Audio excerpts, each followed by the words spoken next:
Salve, salve, auláticos! Sejam bem-vindos! Eu sou o professor Machado e você está na aula sobre fusos horários.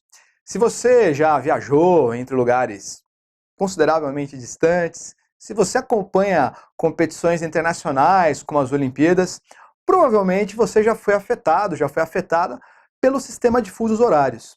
Sistema esse desenvolvido para tentar facilitar um pouco a vida de países que estão sobre uma superfície esférica que gira ao redor do seu próprio eixo, o que por si só faz com que diferentes localidades num mesmo instante tenham diferentes posições do Sol em relação à superfície e, portanto, diferentes horários.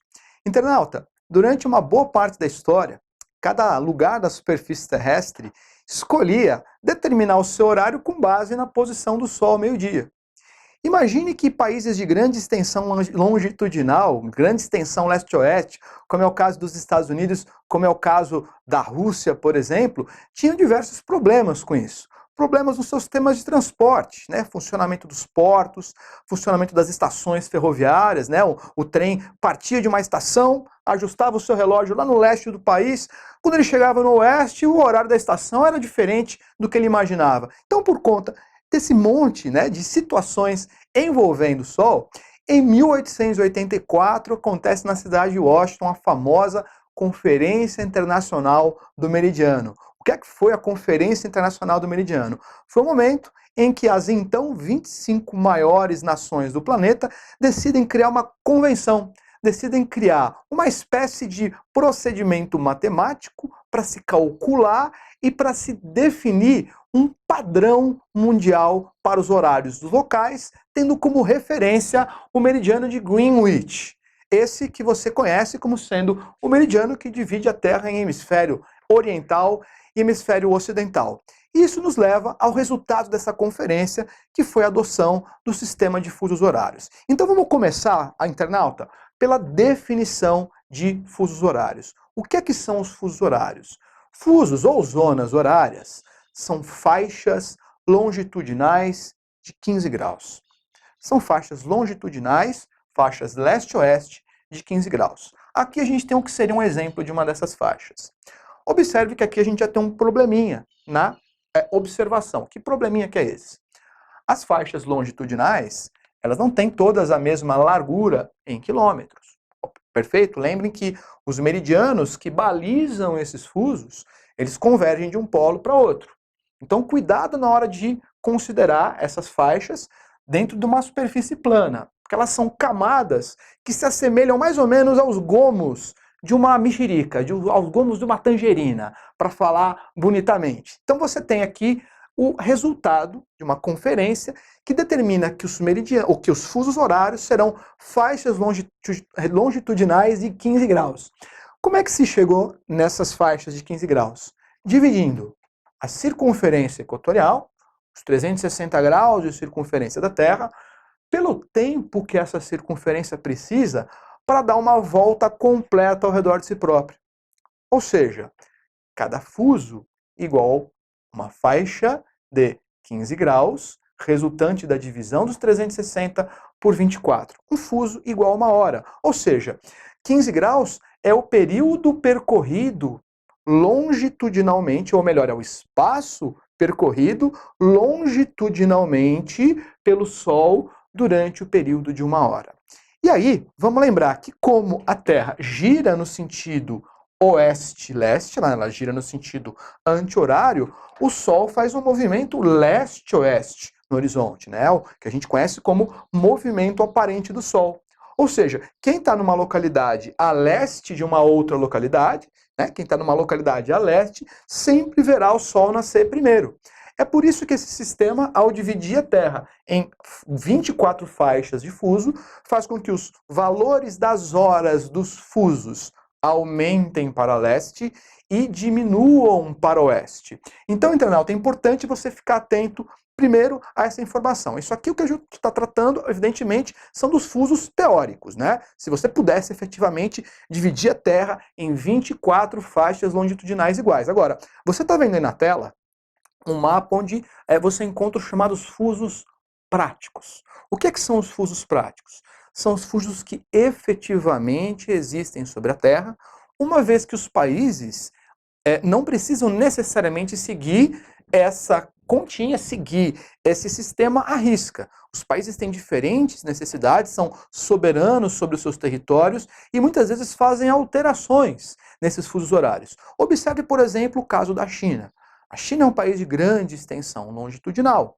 É um país que poderia tranquilamente ter 4 fusos horários no seu território, de acordo com esse sistema, mas adota um único horário oficial, o +8 GMT. Já já eu falo um pouquinho mais dessa sigla.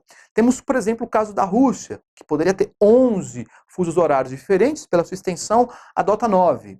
E nem todos os países necessariamente adotam múltiplos iguais na definição desses fusos horários. A Índia, por exemplo, tem um fuso horário de mais 5 horas e meia, ou de 5 horas e meia adiantado em relação a Greenwich. Então aqui algumas observações sobre a diferença entre o fuso teórico e o fuso prático, que é aquele que efetivamente é usado pelos países. Gostaria de chamar a atenção ainda a um outro importante elemento, internauta. Fiquem atentos ao seguinte: fusos são faixas longitudinais de 15 graus. O centro de cada um dos fusos será, portanto, sempre um múltiplo de 15 graus, correto? Observe aqui, ó, o centro do fuso +1, que é um múltiplo de 15 graus leste. O centro do fuso +2, 30 graus. E assim por diante, até chegarmos lá no meridiano central, do fuso 12. Numa outra videoaula você vai saber um pouquinho mais sobre como funciona o fuso 12, onde está a linha internacional de data. Agora, fiquem atentos ao seguinte: do mesmo jeito que esses múltiplos aumentam para leste, aumentam para oeste, apenas o centro do fuso é um múltiplo de 15. No entanto, o fuso não começa no múltiplo de 15. Reparem que, por exemplo, o meridiano de Greenwich, que tem 0 grau de longitude, ele é o centro do fuso 0. Pelo fato desse fuso ser dividido entre esses dois hemisférios, observem que o limite leste do fuso 0 é de metade da faixa de 15 graus, portanto de 7,5 graus. Quer dizer que o fuso 0 ele começa no 0, vai até 7,5 graus leste, a partir daqui você entra no fuso +1. O fuso +1 começa em 7,5 graus leste, o centro dele é o 15 graus leste e vai até 15 graus mais 7,5, vai até 22,5. O centro do fuso +2 é o 30, a outra baliza, o outro meridiano leste que limita ele é o 37 graus e meio e assim por diante. Entendeu, internauta? Então, fique muito atento porque essa informação pode te ajudar. Em que momento, em que situação? Quando você estiver, por exemplo, fazendo um exercício que peça que você converta uma coordenada de longitude em fuso. O exercício pode te dar um valor de longitude e pedir, ó, quem está nessa longitude está, em teoria, em qual fuso? É simples, você sempre vai dividir o valor da longitude por 15 graus para saber aproximadamente aonde aquela longitude se insere nesse sistema. Porém, observem que dentro desse sistema, para simplificar, todo mundo que está nessa faixa longitudinal, independente da sua latitude, todo mundo que está nessa distância em relação ao Equador, em teoria, tem o mesmo horário. Então, não é só quem está sobre a linha. O fuso não é a linha. O fuso é um espaço. Bom, vamos aqui observar e lembrar o seguinte. Os exercícios envolvendo fusos horários normalmente têm 3 tipos de abordagem diferentes. Podemos resumir em 2. A primeira é aquela que se pede para se comparar horários simultaneamente entre 2 localidades.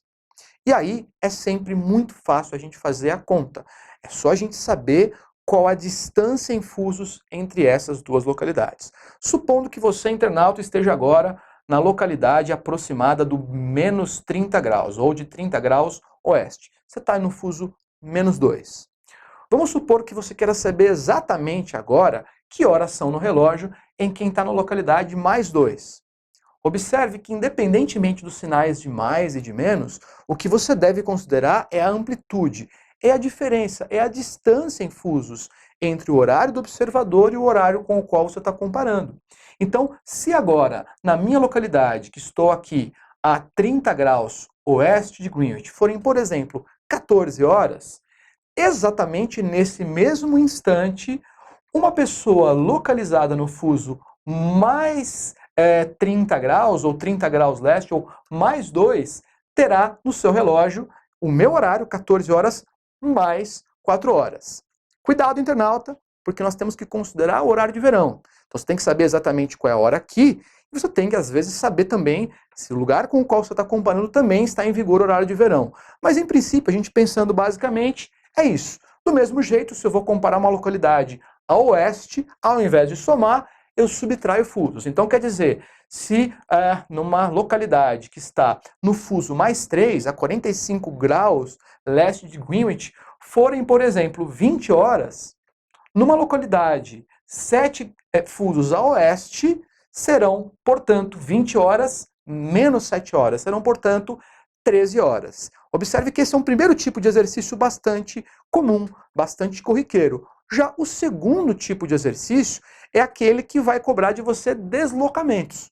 Então, né, se, por exemplo, eu saio de uma localidade 45 graus oeste e me desloco para uma localidade 30 graus leste, minha pergunta pode ser: que horas serão nesse local 30 graus leste quando eu chegar lá, depois de viajar um certo tempo, tendo saído dessa localidade com um horário, por exemplo, de 15 horas. Então vamos fazer um rápido exercício?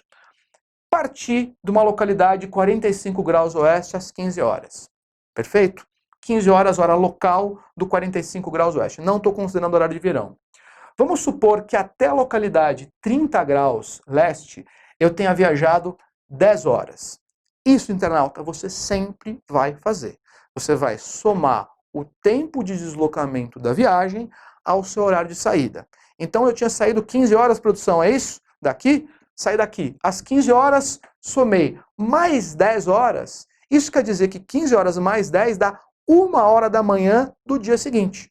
Então o meu relógio, depois de 10 minutos, depois de 10 horas de deslocamento, está marcando 1 hora da manhã no dia seguinte. Acontece que do menos 3 para o mais 2, eu viajei aqui quantos fusos? Eu viajei 1, 2, 3, 4, 5 fusos. Então eu tenho que pegar essa 1 hora da manhã, que é a soma do tempo da minha viagem, e somar a ela, porque eu andei para leste, mais 5 horas. Isso quer dizer que eu vou chegar no meu destino com a hora local, lá nos 30 graus lestes, sendo marcado 1 hora mais 5, 6 horas da manhã. Então dá a impressão que você viajou mais, mas o tempo de viagem foi o mesmo. Esse é o segundo tipo de deslocamento, de exercício que mais aparece. Espero que você treine os exercícios, fique atento, fique atenta, um abração e até a próxima.